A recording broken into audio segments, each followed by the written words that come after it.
கோவை மாவட்டத்தில் பல்வேறு பகுதிகளில் அதிகரிக்கும் போதைப் பொருட்களை கட்டுப்படுத்த உரிய நடவடிக்கை எடுக்க கோரி கோவை மாவட்ட ஆட்சியரை சந்தித்து மனு அளித்த மனிதநேய ஜனநாயக நீதி கட்சியினர். மனிதநேய ஜனநாயக நீதி கட்சியின் சார்பாக அதன் மாநில செயலாளர் ஹக்கீம், மாநில அமைப்பாளர் சுரேஷ் பாபு, மாநில தொழிற்சங்க தலைவர் அன்வர் அகமது ஆகியோர் இன்று கோவை மாவட்ட ஆட்சியர் அலுவலகத்தில் மாவட்ட ஆட்சியர் பவன்குமார் தலைமையில் நடைபெற்ற பொதுமக்கள் குறைதீர்க்கும் நாள் கூட்டத்தில் கலந்து கொண்டு கோரிக்கை மனு ஒன்றை வழங்கினர். தொடர்ந்து செய்தியாளர்களை சந்தித்து பேசிய மனிதநேய ஜனநாயக நீதி கட்சியின் மாநில செயலாளர் ஹக்கீம் கூறுகையில், காலங்கள் மாறினாலும் காட்சிகள் மாறுவதில்லை என சொல்லுக்கேற்ப கோவை மாவட்டத்தில் உள்ள பல்வேறு பகுதிகளில் உள்ள சிறிய அளவிலான பெட்டி கடைகள் முதல் பெரிய நிறுவனங்கள் வரை புகையிலை, குட்கா உள்ளிட்ட போதைப் பொருட்கள் விற்பனை நடைபெற்று வருகிறது. இதனால் பள்ளி மற்றும் கல்லூரிகளுக்கு செல்லும் மாணவ மாணவியர்கள் இந்த போதைப் புழக்கத்திற்கு உள்ளாகும் நிலை உள்ளது. போதைப் புழக்கத்திற்கு அடிமையாகியும் வருகின்றனர்.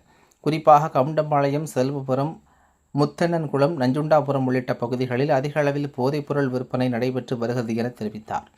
மேலும் குறிப்பாக காவல்துறையை தனது கட்டுப்பாட்டில் குறைத்துள்ள தமிழக முதல்வர் விஜய் போதைப் பொருட்கள் விற்பனையை தடை செய்ய உரிய நடவடிக்கை எடுக்க வேண்டும். போதைப்பொருள் தடுப்பு காவல்துறையினருடன் கலந்து ஆலோசனை நடத்தி இதனை முழு வீச்சில் தடுக்க வேண்டும் என தெரிவித்தார். கஞ்சா மட்டும் போதைப்பொருள் இல்லை, ஹான்ஸ், குட்கா உள்ளிட்டவைகளும் போதைப் பொருட்கள்தான். எனவே வருங்கால இளைஞர்களின் சமுதாயத்தை போதை பழக்கத்திலிருந்து மீட்டெடுக்கும் வகையில் போதைப்பொருள் விற்பனை செய்பவர்கள் மீது கடும் நடவடிக்கை எடுக்க வேண்டும் என்று மனு அளித்துள்ளதாக தெரிவித்தார் என்பது குறிப்பிடத்தக்கது. மனிதநேய ஜனநாயக நீதி கட்சியினுடைய மாநில தலைவர் கோவை இல்முதீன், கோயம்புத்தூரில் பெருசாக நடந்துட்டு வரக்கூடிய கஞ்சா மற்றும் போதைப் பொருள் சம்பந்தமாக இன்னைக்கு கோவை மாவட்ட ஆட்சியர் அலுவலகத்தில் மனு கொடுத்துருக்கோம்.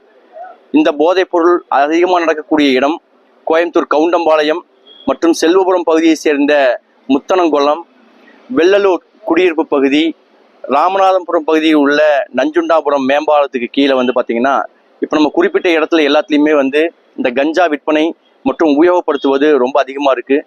இதனால் பள்ளி கல்வி பயிலக்கூடிய மாணவ மாணவிகள் மற்றும் கல்லூரி பயிலக்கூடிய மாணவ மாணவிகள் பெரிதும் பாதிக்கப்படுறாங்க. இந்த போதை பழக்கத்தை அறவே நிறுத்தத்துக்கு தமிழ்நாடு அரசு மிக விரைவாக ஒரு நிரந்தர முடிவெடுத்து இந்த போதைப் பொருள் விற்கிறவர்களை உடனடியாக கைது செய்து அவர்கள் மீது குண்டர் நடவடிக்கையின் கீழே அவர்களை கைது செய்து சிறையில் அடைக்கணும்.